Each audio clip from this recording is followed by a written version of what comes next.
जी हसन जी लतीफ़ सां जेको अदी अनीस जी महिरबानी ऐं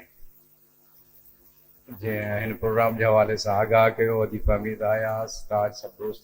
सीनियर दोस्तन के सलाम जेको मांखे अंदाज़ो हो तो शायद मांखे पैनल में कंहिं ॿिए दोस्त अदीब सां गॾु वेहणो हो ऐं का पैनल डिस्कशन हुई शायद उनमें का मॉडिफिकेशन आदि सो गुड अने आउं बुनियादी तरह अदब के पढ़ंदड़ आहियां अदीब न आहियां साईं ताज असांजो पुराणो दोस्त आहे मूंखे ख़बर आहे त सियासी कारकुन या सहाफ़त ॿ शयूं असांजी सुञाणप जे हवाले सां रहियूं सो हिते जेको टाइम आहे उनखे मां कोशिशि कंदुसि इहे एॾो वॾो मौक़ो मिलियो आहे दिलि जूं ॻाल्हियूं आहिनि खोड़ जेके तव्हांजे आॾो रखजनि सभिनी खां पहिरीं त मूंखे अदी जो अदी अनीस जो अदी सां हिन 15-20 सालनि खां काफ़ी हवालनि सां वेझड़ाई रही अदी जो जॾहिं PI में जॉब हुई अदी खे खेसि वेझे खां ॾिठो संदसि उण खे जज़्बे खे ऐं उन्हनि ॾींहंनि में हिन इंस्टीट्यूशन लाइ अदी पंहिंजा ख़्याल ॿुधाया ऐं उनखे सच साबित कयईं रिटायरमेंट खां पोइ हाणे अचूं था पंहिंजे टॉपिक ॾे मां त दोस्तनि खां ॿुधो आहे मां कराची में अर्ली 90s में या मिड 90s में आयुसि जॾहिं कराची में सूरत हाल सिंधियुनि जे हवाले सां ॾाढी सुठी न हुई ॿुधाईंदा आहिनि त को ज़मानो हो त कराची जे अंदरि जेकॾहिं कंहिंखे सिंधी ॻाल्हाईंदे ॾिसबो हो या ॿुधबो हो त ईअं लॻंदो हो ॼण की विलायत में पंहिंजे कननि ते को सिंधी जो आवाज़ु पियो आहे तीअं ई असांजी शऊरी जेका बलूगियत थी उहा 80 जे ॾहाके में थी हाणे जीअं कराची जे अंदरि सिंधी ॿुधी हैरानगी थींदी हुई तीअं ई सिंधी अदब में कंहिं औरत जो जेको कंट्रीब्यूशन आहे ईअं ई हैरानगी जी ॻाल्हि हूंदी सवाइ 2 नालनि जे महताब महबूब ऐं अदी नूरुल्लाह शाह जे ॿुधबो हो त कंहिं ज़माने में नई ज़िंदगी रिसालो निकिरंदो हो उन में समीरा ज़रीन लिखंदी हुई या मैडम बादाम ना तव्हां जो ज़िक्र ॿुधंदासीं पर बहरहाल ईअं लॻंदो हो ॼण कि फासिलाइज़ दौर जा या डायनासोर जे ज़माने जी ॻाल्हियूं आहिनि पर 80s या 90s में 2 ई नाला असां सिंधी अदब में ॿुधासीं सफ़र मन अंदरि अदी महताब जो पढ़ियो ऐं उन खां पोइ अदी नूरुल्लाह शाह जूं कहाणियूं पढ़ियूंसीं पोइ ड्रामा ॾिठासीं हाणे इन ते सोचबो इहो आहे माना चङी दुनिया में जेको मूं सम्झो आहे त शयूं सादियूं सिधियूं ऐं सवलियूं आहिनि उन्हनि खे बयानु ॾुखे तरीक़े सां कबो आहे पर शयूं तमामु सवलियूं ऐं सादियूं हूंदियूं आहिनि हर कंहिंजो पंहिंजो अंदाज़ आहे सिंधी जेकॾहिं हिकिड़ी क़ौम आहे जेकॾहिं सिंधी हिकु नेशन आहे ऐं उन जो मांजड़ो माण्हू 80 में शऊरी बलूगियत खे पहुचे थो ऐं पढ़णु चाहे थो त उनखे नाला ई 2 या 3 मिलनि था त इन जो मतिलबु त उहा सिंधी क़ौम एतिरो पोइते पियल आहे एतिरो पोइते रहियल आहे जो उन जे अंदरि औरत लिखारी जो या औरत जो जेको कंट्रीब्यूशन आहे उहो 2 या 3 नालनि खां मथे नथो मिले त उनजो सबबु छा आहे सबबु ई आहे त इहा अधु सिंधी क़ौम आहे जेका मुकमल सिंधी क़ौम हुई उहा 1947 जे विरहाङे सिंधियुनि खां खसे छॾी ऐं उन खां बाद में उन ई इंडिया में जेके असांजी सिंधी क़ौम जो हिसो वियो उन मां कुझु नाला पोपटी जा या सुंदरी जा ॿुधा हुआसीं पर छा उन्हनि जो लिटरी किरदारु उते कीअं कंट्रीब्यूशन आहे का ख़बर कान्हे कॾहिं कॾहिं ज़िक्र ॿुधो त ही जेका बाक़ी अधु सिंधी क़ौम हिते मौजूदु आहे उन सिंधी क़ौम जे अंदरि सिंधी औरत अॼु सिंधी मर्द ई जेका अदी वहीदा हाल ॿुधाए वई गवर्नेंस जा जॾहिं इन ई तइलीमी माहौल जे अंदरि इन ई इंतिज़ामी माहौल जे अंदरि जॾहिं सिंधी क़ौम जो मर्द ई हिकिड़े पथर जे दौर में ज़िंदगी गुज़ारे रहियो आहे उन मां ही असां नंढड़ा जेको कराची जे अंदरि हिकिड़ो तबिको रहे थो इहो ईअं सम्झो त हिकिड़ो तमामु टिप ऑफ द आइसबर्ग चऊं या हिकिड़ो नंढड़ो आइलैंड चऊं इहो हिते मौजूदु आहे पर इन खां पोइ जॾहिं कराची मां निकिरबो हैदराबाद खां त हिकिड़ी वसी सिंध आहे जेका सॼी ऊंदह जे दौर में ॿुॾल आहे, जंहिंमां मां नथो सम्झां त के तकलीफ़ जा वॾा उतां या ईअं चइजे त के उमेद जा के वॾा के उतां ॾीआ निकिरंदा हूंदा,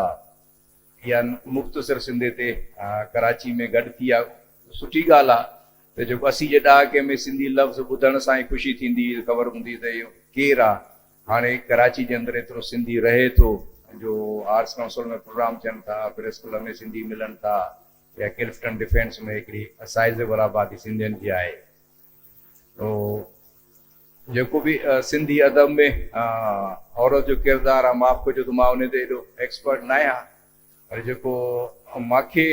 कुझु शाइराऊं जीअं अती रूबीना अबरो जो नालो ॿुधंदा आहियूं, या लाड़काणे मां सीमा अब्बासी हुई, ऐं ईअं अमर सिंधू, या कुझु ॿियनि जा नाला ॿुधा आहिनि जिन जो सिंधी अदब में कंट्रीब्यूशन आहे। पर हाणे जॾहिं ख़ुदि मर्द जो ई एॾो वॾो कंट्रीब्यूशन कोन्हे पाकिस्तान जे सॼे लैंडस्केप में, एशिया जे लैंडस्केप में, त उन औरत जो केतिरो कंट्रीब्यूशन हूंदो, इहो असां सभिनी जे लाइ सोचण जी ॻाल्हि आहे। हाणे होप आहे, ॿियो इहो आहे त मजमूई तरह ही जेके बि इंसानी रविया आहिनि, उन में जेको फिदरशाही रवियो आहे, इहो बिल्कुलु हिकिड़ो गैर फितरी रवियो आहे। इन जो को ह्यूमन एवोल्यूशन सां, सोसाइटल इवन एनिमल एवोल्यूशन सां बि कोन जो वास्तो कोन्हे। ही हिकिड़ो बद में मड़ियो वियो हिकिड़े अॼु खां 4000 साल चओ, 5000 या 6000 साल पहिरीं पेट्रियार्कल सोसाइटी जेके दुनिया में वजूद में आयूं, उन खां अॻु में त एगलिटेरियन सोसाइटीज़ हूंदियूं, पर जेको मुंहिंजो पंहिंजो अंदाज़ो आहे, जेको असांजी ॿाहिराड़ियुनि में अपब्रिंगिंग थी आहे, त सिंधी सोसाइटी मजमूई तरह एॾी पेट्रियार्कल सोसाइटी न हुई, उहा एगलिटेरियन सोसाइटी हुई। जेकॾहिं असां धारियुनि जे कब्ज़े में न अचूं हा, जेको असांजो उहो समाज जेको धारी इन्फ्लुएंस खां काफ़ी बची वियो हो, मुगल इन्फ्लुएंस खां बाद में वरी जेके असां वटि ही सेंट्रल एशियन जेके ॿिया ट्राइब्स हुआ, पठाननि जा, ईरानियुनि जा हमला रहिया, इन्हनि खे छॾे करे सिंध जूं जेके पंहिंजूं रिवायतूं, सूफ़ी रिवायतूं आहिनि, ऐं उन जे अंदरि ह्यूमन इक्वलिटी जी, एगलिटेरिज्म जी ॻाल्हि आहे। उन में औरत मर्द जी तफ़रीक़ न आहे। नतीजे में असां पंहिंजे ॻोठनि में हर हिकिड़ियूं सुघड़ औरतूं ॾिठियूंसीं, जेके मर्दनि सां गॾु वेही राज जा फ़ैसिला कंदियूं हुयूं, उथण वेहण में बर्जस्तियूं हूंदियूं हुयूं, उन्हनि में कोई एॾी वॾी तफ़रीक़ न हूंदी। इहे जेको कारोकारी रस्म चओ था, या वाट एवर यू से, इहो जेको मुंहिंजो पंहिंजो ओपिनियन आहे त सिंधी समाज जे लाइ ओतिरो सिंधी समाज जी जेनेरिक इहा जेका क्वालिटी न आहे। सिंधी समाज उन्हनि खां मुख़्तलिफ़ आहे। ही रिवायतूं आयूं उन सां वटि सेंट्रल एशियन ट्राइब्स खां, ऐं हींअर बि पाकिस्तान जे अंदरि पंजाबी सिंधी सोसाइटी जेका आहे, थोरो ही जेका पश्तून या बलोच सोसाइटी खां मुख़्तलिफ़ आहे पंहिंजे औरतनि या ॿियनि इंसानी रवियनि जे हवाले सां। हाणे चैलेंजिस जेके आहिनि, जे मां जो दुनिया में हूंदियूं सादियूं शयूं आहिनि, अती वईदा चयो त पंहिंजे फ़ैसिलनि जो अख़्तियार, ऐं ही जेका अॼु सेलिब्रेट कयूं था अदी अनीस जी महिनतुनि खे, एतिरा सिंधी ऐं इन सुठनि टॉपिक ते कराची में गॾु थी करे, और इन खां अॻिते जेकॾहिं असां हिकु नेशन आहियूं, त उन नेशन जा डिसीशन ऐं रिसोर्सिस जेसि ताईं असां वटि पाण वटि न हूंदा, पाण वटि माना को ज़रदारी या ॿियो कहिड़ो माण्हू न, जेको उहो माण्हू जेको सिराज जियां, जेको साईं जीएमसेद जियां, सोबे जियां, जोए जियां, जेको सिंध खे पंहिंजी प्रायोरिटी नंबर 1 सिंध सां गॾु उनजी दिलि धड़के थी, जेसि ताईं उन वटि उन्हनि जे पॉलिसीज़, डिसीशन्स, फ़ैसिला न ईंदा, तेसी ताईं ही अज़ाब असां ते जारी रहंदा। उन में मर्द बि उन अज़ाब मां गुज़रे थो, औरत गुज़रे थी, औरत सवाई गुज़रे थी, जो उन ते डबल आहे। माना मर्द ते जेका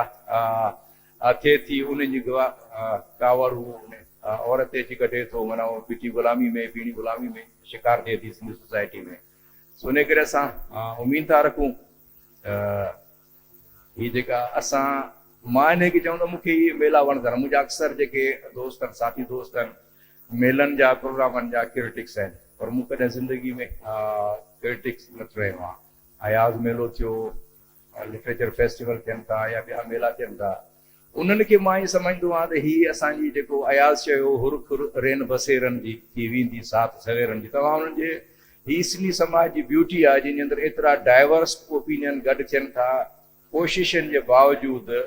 जेके असांखे कंट्रोल रखनि था उहे सिंधी समाज खे कंट्रोल नथा करे सघनि। सिंधी समाज जे अंदरि एॾा मेला प्रोग्राम या उणतुण जेका थिए थी